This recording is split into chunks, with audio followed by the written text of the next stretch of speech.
Bienvenue sur Radio Mayuri Campus. J'accueille Madame Astrid Brucker. Vous êtes auteur, vous publiez à compte d'auteur justement, Apprendre à manager à distance. Bonjour, merci beaucoup d'avoir accepté notre invitation.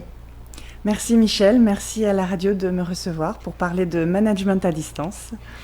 Vous êtes-vous inspiré de votre expérience professionnelle pour écrire ce livre? Oui, tout à fait. Alors, donc je suis chef d'entreprise depuis 13 ans. J'ai créé Aiguilla Cadeau, premier émetteur de chèques cadeaux multi-enseignes en 2007. En Guyane et en fait ma vie privée m'a amenée à quitter la Guyane au bout de 3 ans et donc laisser quelque part l'équipe et l'entreprise et moi-même vivre en métropole. Alors ça a été un vrai déchirement, un vrai questionnement et je ne voulais pas faire un choix entre ces deux voies, la vie professionnelle et la vie privée. Et donc la seule solution qui m'est apparue à ce moment-là, c'était le management à distance. C'était un véritable pari, c'était il y a 10 ans, puisque ça fait 10 ans que je manage à distance. Et la crise que nous vivons actuellement m'a amené en fait à vouloir partager cette expérience parce que j'ai vraiment ressenti des peurs, des difficultés dans cette expérience puisque nous étions une petite entreprise toute jeune et je devais la manager à 8000 km. Donc c'était vraiment des challenges très, très forts. Et 10 ans plus tard, eh bien, écoutez, on s'est très bien débrouillé puisque l'entreprise elle a vraiment connu une belle croissance de chiffre d'affaires, de rentabilité. Nous avons grandi chacun, moi en tant que manager, l'équipe également de son côté. Et j'estime qu'on a un vrai success story à partager. Et je me suis dit qu'il fallait que je partage cette expérience et que je l'enrichisse aussi de témoignages. C'est pour ça que je me suis tournée vers les personnes que je connaissais dans mon réseau qui avaient des expériences similaires. Et ça tombe bien puisque dans les dom-tom, on a souvent quelque part ce challenge-là de manager à distance puisque beaucoup d'entreprises sont multi-dom. Donc à l'international et je me suis tournée aussi vers des témoignages plus sur les forces de vente qui sont des secteurs d'activité qui pratiquent le management à distance avec succès alors depuis encore plus longtemps et enfin vers les secteurs de l'informatique, que ce soit les startups, les SS2I, les services informatiques qui eux en fait du fait de une digitalisation très forte déjà de leur méthode de travail, effectivement ont développé des outils et des méthodes dites agiles qui font référence aujourd'hui et dont il faut s'inspirer. Donc j'ai regroupé ces 12 témoignages que j'estime vraiment pertinents qui, illustrent le management à distance. Voilà. C'est un ouvrage qui s'adresse avant tout aux futurs managers? Alors, je dirais à tout type de managers, les futurs managers, les managers débutants, voire les managers expérimentés qui n'ont jamais été confrontés au management à distance ou qui veulent approfondir, je dirais, l'expérience qu'ils en font depuis quelque temps, sans y avoir été peut-être bien préparés. Alors vous avez fait allusion à l'informatique, au commerce. Le management à distance, est-ce qu'il peut s'appliquer à tout type d'activité ou de secteur? Alors, c'est une très bonne question. Aujourd'hui, déjà, il faut que les postes soient télétravaillables. Donc ça, chaque entreprise le détermine. Évidemment, quand on est dans une activité industrielle, très opérationnelle, ou de service à la personne, on n'est pas dans une logique de travail à distance. Donc moi, je dirais que le travail à distance et donc le management à distance s'applique essentiellement au secteur tertiaire, le secteur des services, et également dans les autres secteurs, donc le secteur secondaire, sur les services supports de l'entreprise qui vont être l'informatique, le marketing, les RH, tout ce qui n'est pas opérationnel au sein de l'entreprise. Bien sûr, c'est très généraliste et il convient à chaque entreprise de voir précisément quelles sont les équipes qui peuvent travailler à distance et celles qui ne le peuvent pas. Est-ce que le management à distance nécessite que les collaborateurs soient plutôt de profil expérimenté ? Alors, effectivement, plus on est expérimenté, on peut dire quelque part, plus on a une confiance en nous et une autonomie forte. Effectivement, les profils plus juniors vont avoir besoin, en tout cas dans une configuration de travail à distance, je dirais structurelle, c'est-à-dire plus de 50% de l'équipe qui travaille à distance, vont vraiment avoir besoin d'un accompagnement fort de leur manager ou bien d'un mentor senior au sein de l'équipe ou au sein de l'entreprise. Parce que les collaborateurs juniors ont réellement besoin d'intégrer la culture de l'entreprise, ses valeurs, et et de maîtriser tout simplement le poste, ses compétences. Donc ils sont un peu isolés. Donc pour les juniors, c'est vraiment un défi. Hein, c'est un défi. Et là, c'est des ajustements qu'il faut que le manager doit mettre en place. Qu'est-ce que cette expérience vous a apporté d'écrire ce livre, puisque votre métier n'est pas celui d'auteur ou d'écrivaine, vous êtes avant tout entrepreneur. Comment avez-vous vécu cette expérience ? Alors, j'ai beaucoup aimé cette expérience, c'était un vrai challenge. Au début, je me le suis un peu auto-challenger. J'ai pris beaucoup de plaisir, non seulement à réfléchir sur cette problématique, à interroger aussi des confrères et à voir les points de convergence. Il y en avait beaucoup qu'on a pu, échanger autour de ces points. Beaucoup de bienveillance et c'était un exercice passionnant, très exigeant également. Et je suis contente de le partager parce que je suis certaine que beaucoup de managers aujourd'hui ont besoin de se former et c'est une vraie nécessité sur ces problématiques de management à distance qui, je suis convaincue, vont être de plus en plus présentes dans les années futures puisque on est de plus en plus digitalisé et la crise malheureusement est quand même assez installée. Après, je réponds aussi dans le livre à une question, est-ce que le management à distance est possible ? Parce que j'ai beaucoup échangé avec certains managers qui n'y croyaient pas. Hein, et la question se pose, moi je réponds entre guillemets à cette question sur plusieurs niveaux. En découpant entre guillemets les compétences du manager, en partant de la base de la pyramide de ses compétences, qui sont la communication et le contrôle. Alors là, je réponds oui, très clairement. On peut mettre en place des méthodes très efficaces de management à distance, de pilotage à distance en temps réel de son activité, de management par objectif. Et ça, c'est pour la partie contrôle. Et la communication, en mettant en place des rituels très rigoureux avec son équipe, en privilégiant la qualité à la quantité des échanges. Je vais très vite, mais après arrive d'autres strates de compétences du manager qui vont être davantage le fait de motiver son équipe, le fait de recruter, de former son équipe. Donc là, on revoit la problématique des jeunes collaborateurs et enfin la problématique d'innover au sein de son équipe, de créer de l'innovation.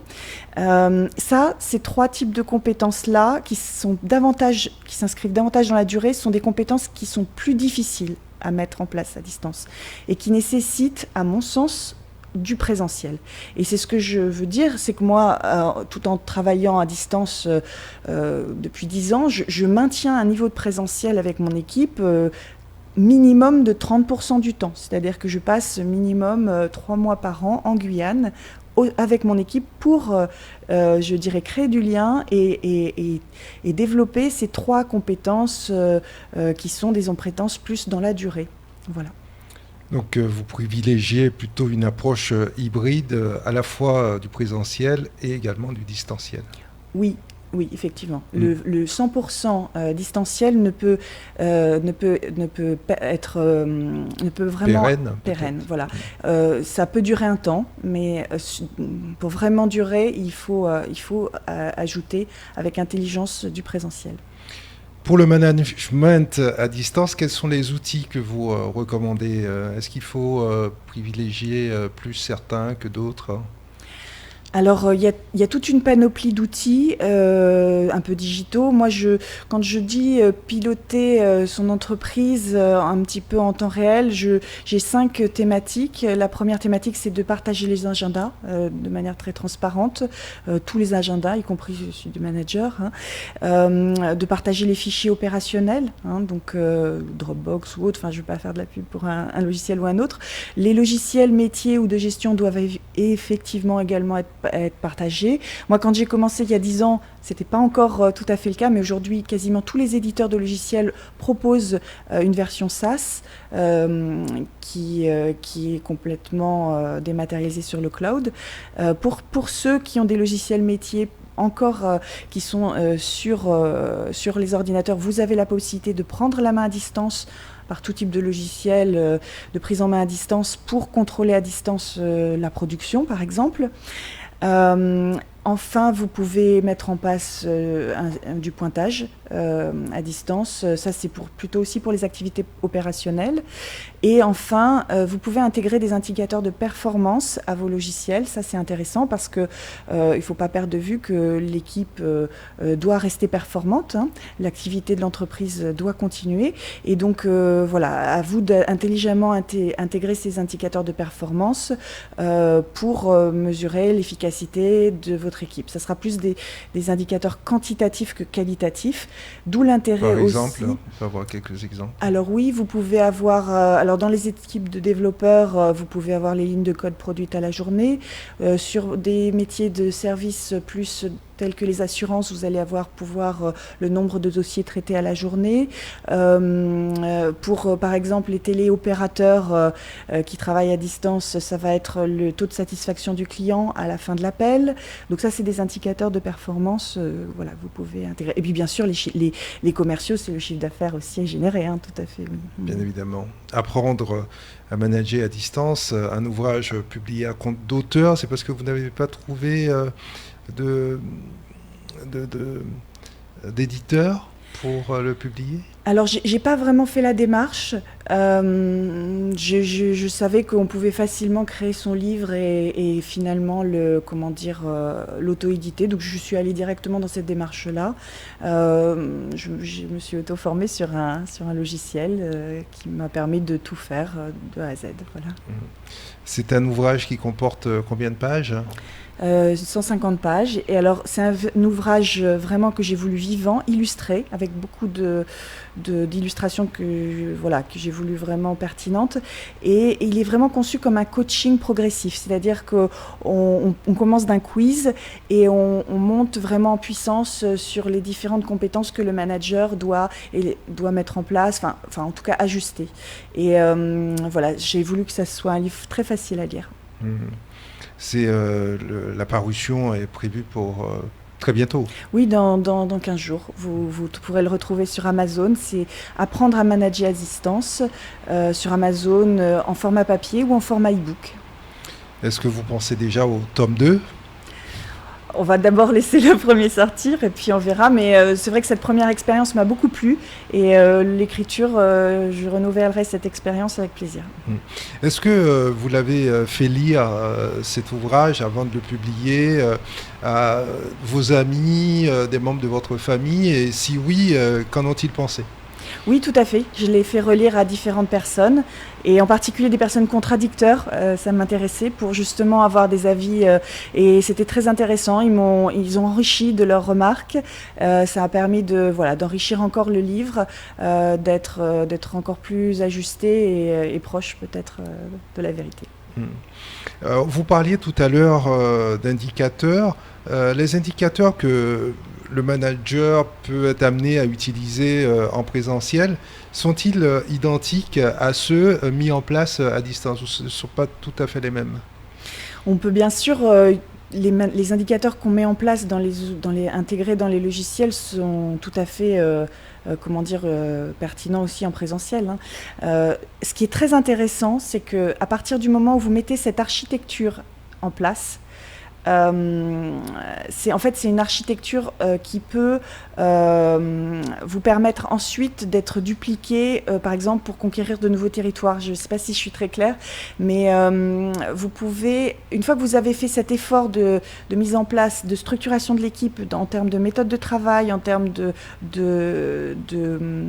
d'architecture de logiciels et d'outils informatiques, vous pouvez beaucoup plus facilement, il y a aussi les process, j'en parle aussi, dupliquer une nouvelle unité dans un nouveau pays, par exemple.